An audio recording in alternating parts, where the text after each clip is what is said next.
예, 안녕하세요. 큐팍입니다. 트럼프가 취임한 지 이제 5개월이 넘었죠. 예, 이 5개월 동안에 너무나 많은 일들이 일어났었는데, 예, 오늘은 CNN에서 트럼프의 그동안의 한 일에 대해서 정리한 그런 논평이 하나 나왔습니다. 근데 그 논평이 기존의 CNN의 기조와는 좀 다르기 때문에 많은 사람들에게 화제가 되고 있는데, 예, 어떤 내용인지 그걸 먼저 보시겠습니다. The mission was carried out with stealth and with precision. There were no American casualties. And while Congress is divided after receiving briefings on the extent of the damage, I'm sure that we've derailed Iran's nuclear program, at least temporarily. And there's some valuable deterrent effect for America's adversaries who witnessed last week's exercise. Then, last Tuesday, President Trump left the White House en route to Europe. At the time, there was a question as to whether Israel and Iran would honor a ceasefire. That caused the president to offer the most unfiltered, non-controversial, direct words that I can recall anybody ever saying about the Middle East. We basically have two countries that have been fighting so long and so hard that they don't know what the they're doing. Do you understand that? Cut to The Hague, where he arrived for NATO meetings and was able to wrangle an agreement from our allies to more than double their defense spending target from 2% of gross domestic product to 5% by 2035.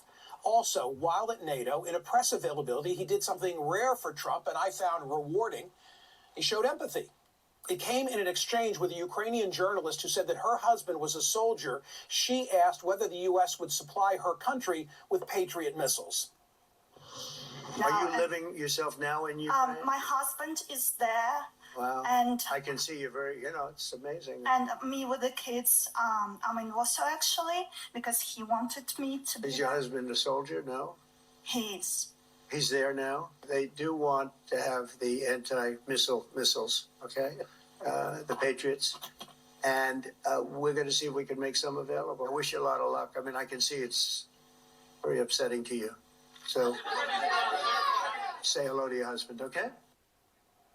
Also in that presser, he was more reflective and respectful than usual of our allies. They want to protect their country, and they need the United States. And without the United States, it's not going to be the same. And I left here differently. I left here saying that these people really love their countries. It's not a ripoff, and we're here to help them protect their country. Back at home, Trump claimed that he's reached a trade deal with China and soon expects the same with India. Commerce Secretary Howard Lutnick told Bloomberg that the deal was signed earlier this week. China's Commerce Ministry said Friday the two sides had further confirmed the details of the framework. Of course, Trump's initial imposition of tariffs wreaked havoc on American markets back in the spring. But now the markets have rebounded and grown. The S&P 500, NASDAQ hit record highs just yesterday. And it's not just the stock market. Inflation, the great economic fear of recent times, seems to be tamed. The rate is now reported at 2.4%, down from a high of 7% just 4 years ago. Meanwhile, blue-collar workers have seen real wage growth of 1.7% in Trump's first 5 months. This is the largest such increase in nearly 3 generations. Notwithstanding its impact on our national debt, there's also hope among some that Trump's big, beautiful bill will give further financial relief to blue-collar workers, as well as create incentives to build more factories in the U.S. Some already see this happening. For instance, General Electric has just announced that it'll invest almost $500 million in moving production of washing machines from China to Kentucky. And then there's the border. Crossings have slowed to a trickle. According to CBP's May update, Southwest border encounters have fallen to about 282 a day, a drop of 93% from last year and the lowest since the early 1960s. Perhaps the loudest cheering for those border numbers is coming from America's Latino community, which might initially sound counterintuitive. On Thursday, Pew Research released an enormous data analysis of the 2024 election, which contains several surprises. High on that list, President Trump won a bigger percentage of the Latino vote than previously believed. Hillary Clinton had a 38% lead over Trump among Hispanics in 2016. Joe Biden beat Trump in this demo by 25 percentage points. Kamala Harris's margin among these same voters over Trump, just 3 points. Even more surprising, perhaps, Pew Research concludes that if everyone had voted in 2024, contrary to the widely held belief that higher turnout helps Democrats, Trump would still have won. The data show 44% of non-voters said that they would have gone for Trump compared to 40% of non-voters who would have gone for Harris. So if more had voted, his margin would have grown. Yesterday came a huge decision from the Supreme Court. The High Court declared that federal district judges exceeded their authority when issuing nationwide injunctions against Trump's executive order on birthright citizenship. This will, of course, strengthen executive power both for Trump and for his successors. And finally, a Democratic socialist just won the nomination for mayor of New York City. And perhaps you're wondering, well, how does that affect Trump? It gives him the perfect foil, someone to play off in future political battles. This morning's New York Post references campaign literature for Zohran Mamdani, which advocates for increased taxation for, quote, richer and whiter neighborhoods. Just imagine what Trump will do with that. Winning became a punchline that Trump's opponents used to lampoon him in his first administration. He was a political novice then, surrounded by a team with which he was unfamiliar, and he was probably as surprised as the rest of us were that he won the election. This time is different. This time he came with a plan and a cabinet with senior advisors comprised of loyalists all well known to the president.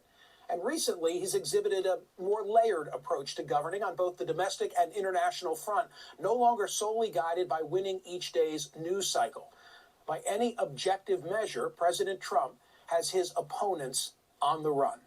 예, 잘 보셨죠? CNN에서 이렇게 뭐 트럼프의 그동안의 업적을 객관적으로 분석한 그런 논평이 나온 게 거의 처음인 것 같은데, 예, 그동안 우리가 주류 언론에서 봐왔던 트럼프의 관세나 뭐 각종 국제관계에 있어서의 트럼프의 입장에 대해서 늘 비판적이었는데, 이 사람의 이렇게 하나하나씩 분석하는 걸 보면 그동안 우리가 뉴스에서 봤던 내용들이 얼마나 그 언론사들의 그 주관적인, 그러니까 단지 트럼프를 비판하기 위해서만 냈던 평가들이었는지 그게 더 확연하게 드러나죠. 그래서 이제 이란의 핵시설 폭격에 관한 것도 이게 뭐 CNN에서 처음으로 별 효과가 없었다, 생각보다 효과가 없었다, 또 다른 쪽에서는 뭐 치명적인 피해를 입혔다, 이런 말들이 오갔는데, 예, 이 사람 말대로 피해 규모가 보는 입장에서 다를 수 있겠지만 최소한 그게 몇 달만 후퇴시켰다고 하더라도 어쨌든 피해를 입힌 거다. 그리고 미국의 적들에게는 미국한테 대들면 어떻게 되는구나, 이거를 일단 보여줬으니까 그 효과만도 가치가 있다, 이런 평가를 냈는데 이거 말이 되죠? 그래서 트럼프의 폭격이 큰 효과가 없었다, 심지어는 이란의 내부 결속력을 더 결핍시켰다, 뭐 이런 갖가지 평가들이 나오는데, 예, 그런 건 뭐 다 별 신빙성이 없는, 역시나 무조건 트럼프를 비판하기 위한 그런 평가들로 보여집니다. 그리고 이제 나토 정상회담에 갔는데, 그러니까 백악관을 떠날 때 기자들에게 한 이 말이 또 미디어에서 큰 화제가 됐죠. 예, 그래서 대통령이 이런 공식적인 질문에 대답을 할 때, 이걸 영어로 뭐 Fbomb이라고 그러는데, 예, F자로 시작하는 욕을 한 케이스가 아마 없을 겁니다. 미국 역사상. 뭐 마이크가 켜진 줄 모르고 이렇게 한 경우는 있죠. 그래서 바이든 부통령이 오바마 대통령 귀에 대고 얘기했을 때 그때도 F자로 시작하는 욕을 했고, 근데 이렇게 공식적으로 기자들 질문에 대답할 때 이제 트럼프가 이스라엘과 이란에게 너무나 화가 나니까 좀 정신 차리라는 의미에서 이렇게 대놓고 F범을 날린 거죠. 그래서 이게 화제가 됐고, 근데 이런 거에 대해서 미국 언론에서도 예전 같으면 대통령이 어떻게 저런 말을 저런 자리에서 정말 뭐 품격이 없고 뭐 저질이고 뭐 이런 식으로 욕하고 비난했을 텐데, 아마 트럼프 일기 때 저랬으면 분명히 그랬을 겁니다. 그런데 이게 워낙 중대한 사안이다 보니까 CNN에서조차 이게 이 사람이 말을 약간 돌려서 한 거지만 중동 문제에 대해서 이렇게 속 시원하게 많은 사람들이 생각했던 거를 터트린 적이 없다라고 말을 하는 겁니다, 이 사람이. 그리고 나토에 가서도, 물론 나토에 이 사람이 그 나토 의장이죠. 이 사람이 트럼프를 아버지에 비유했다는 것도 좀 화제가 됐지만, CNN에서 눈여겨봤던 게 바로 트럼프가 우크라이나의 여성 기자에게 공감을 보이는 그런 장면이 이 사람에게 인상적이었다는 거죠. 그리고 그동안은 이제 트럼프가 미국 우선주의, 또 그거를 이제 고립주의라고 왜곡해가지고 미국이 이제 다른 나라에 신경 안 쓴다, 미국만 신경 쓴다라고 해서 국제관계가 더 악화되고 국제질서가 무너지고 이런 평가들이 나왔었는데, 트럼프 대통령이 이번에 나토 정상회담에 가서 보여준 모습은 그게 아니었죠. 정반대였죠. 그래서 동맹국에 대한 더 심사숙고하고 존중하는 태도를 보였다라고 이 사람은 평가를 했죠. 그래서 트럼프 대통령이 나토 회원국들에게 바가지를 씌우는 게 아니고 각 나라가 자신들을 보호하는데 미국이 돕겠다라고 말을 한 겁니다. 그리고 이제 무역 쪽에서는 중국과 무역 협정을 했고 인도와도 하고 뭐 이게 처음에는 이제 4월 2일 날 관세가 부과되면서 미국 경제, 뭐 세계 경제가 정말 무너질 거라고 여기저기서 뭐 공포의 메시지들이 나왔는데 지금 6월 말이 됐는데 그런 징조는 거의 없고 미국 경제는 잘 버티고 있고 그리고 여기도 나왔지만 이미 미국 주식시장은 반등을 했고 S&P 500, 나스닥 여기는 벌써 사상 최고치를 기록을 했죠. 그리고 인플레이션도 2.4%로 안정되게 유지되고 있고 바이든 때 뭐 7%, 8% 이렇게 올라갔을 때는 주류 언론에서 올해처럼 이렇게 공포몰이를 한 것 같지는 않은데 오히려 지금 미국 경제가 더 안정화되고 있는데 계속 공포몰이를 하고 있는 거죠. 그런데 객관적으로 보고 있는 거죠, 이 사람은. 그리고 또 중요한 것이 미국 노동자층 이들의 임금이 실제로 오르고 있고 그러니까 인플레이션은 안정됐는데 실질 임금은 오르고 있으니까 미국 경제가 잘 돌아가고 있다는 증거 중에 하나겠죠. 그리고 이런 것만 봐도 뭐 스태그플레이션이 온다라고 또 예측한 사람들도 있는데 그건 정말 말도 안 되는 소리죠. 이런 임금 실질 임금의 상승이 거의 3 generation 만에 가장 큰 증가폭이었고 그리고 이제 관세를 부과하면 트럼프 측의 주장은 미국 기업들이 미국으로 이제 생산 기지를 옮긴다. 그래서 미국 경제에 도움이 될 거다라고 했는데 이제 그거를 비판했죠. 그 많은 공장들이 언제 들어오냐. 그리고 기업들이 손해를 보면서 들여오겠냐. 뭐 이런 얘기들이 많았는데 그러니까 GM이나 또 GE도 이렇게 미국으로 생산 기지를 옮긴다는 발표들이 계속 나오고 있습니다. 그리고 국경은 이제 국경을 통한 불법 입국자는 거의 없다고 보면 될 것 같고 그래서 1960년대 초반 이후로 국경을 통해 들어오는 불법 입국자들은 가장 낮은 수치가 됐고 그리고 이제 정말 중요한 뉴스가 이거죠. 퓨 리서치에서 작년 대선과 관련된 데이터를 분석했는데 불법 입국자들이 주로 이제 남미 쪽에서 오니까 히스패닉계가 제일 많은데 작년 대선에서 불법 입국자를 막겠다는 트럼프를 히스패닉 커뮤니티에서 많이 뽑았다는 게 요번에 밝혀진 거죠. 물론 그 전에 여론조사를 통해서 뭐 라스무센이나 그 주류 언론 외에 공정한 예측을 하는 기관에서 발표한 거 보면 히스패닉 또 흑인 또 아시안계도 트럼프 지지율이 예전보다 많이 올랐다는 결과들이 있었는데 요번에 퓨 리서치에서 그거를 한 번 더 입증한 셈이 됐죠.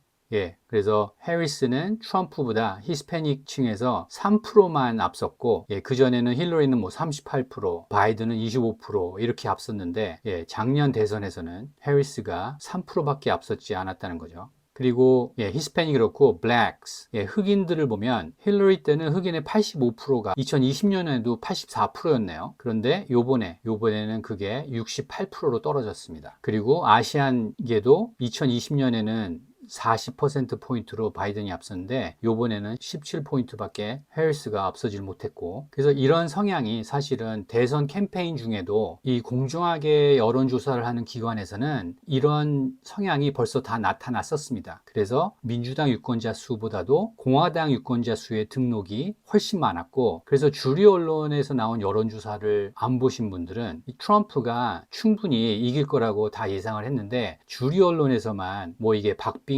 승부다, 초박빙에 뭐 면도날 접전에 이런 식으로 알 수 없다라고 계속 주류 언론에서는 뉴스를 쏟아냈죠.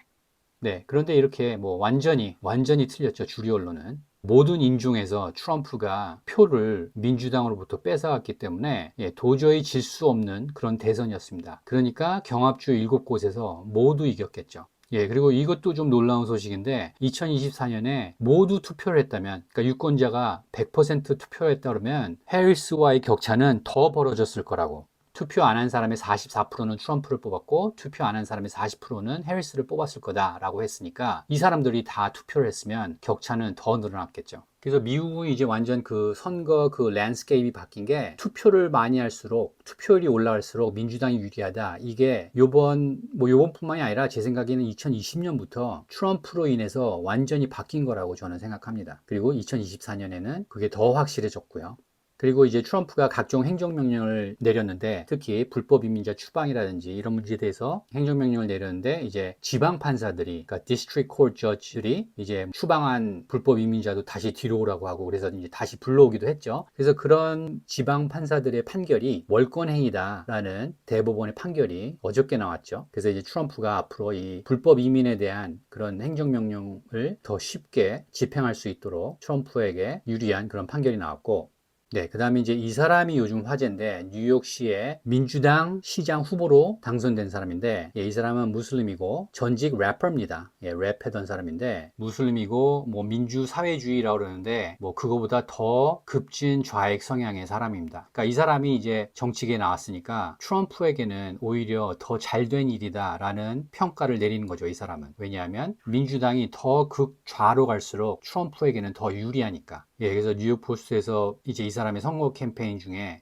부유하고 백인 동네에 세금을 올리겠다. 그러니까 이 사람은 부유한 백인들을 적으로 보고 그들과 싸우겠다라면서 나온 건데 이제 이런 메시지를 갖고 나온 후보를 트럼프 입장에서 보면 너무나 상대하기가 쉽겠죠. 그래서 그런 면에서 민주당이 또 트럼프에게 더 질 것 같다라고 이 사람은 예측을 하는 겁니다.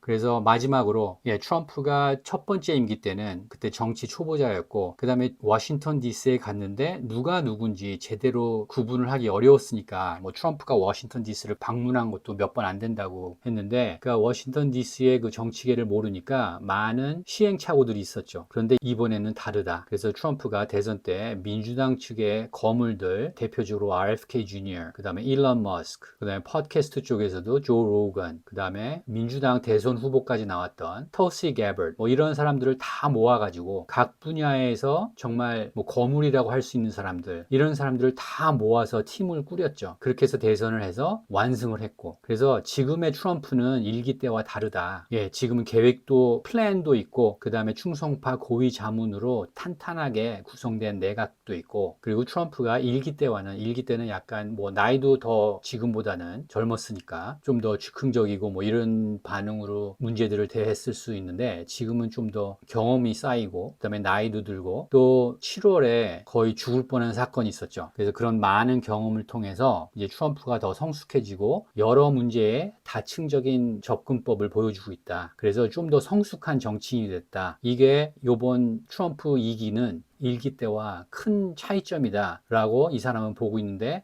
아주 정확한 인사이트라고 보여집니다. 그래서 일기 때는 이제 주류 언론과 거의 싸우는 거에 많은 시간을 쏟았는데 워낙 모든 전 세계의 언론이 트럼프를 공격했으니까 이제 지금은 이제 그걸 떠나서 더 큰 일에 집중할 수 있는 그런 성숙한 대통령이 됐다라는 게 이 사람의 판단이고 그렇기 때문에 어떻게 보든 트럼프 대통령은 지금 거의 무적이라는 게 어떻게든 공격할 수가 없고 민주당 입장에서는 뭐 심각한 위기다라는 게 이 사람의 사실 속뜻이죠. 이 사람도 CNN이니까 뭐 주로 민주당 편일 것 같긴 한데 아무튼 CNN에서는 거의 없었던 어떤 객관적인 평가가 나와서 미국의 지금까지 흘러온 상황을 잘 요약해준 그런 논평이라고 생각해서 오늘 영상을 준비해 봤습니다.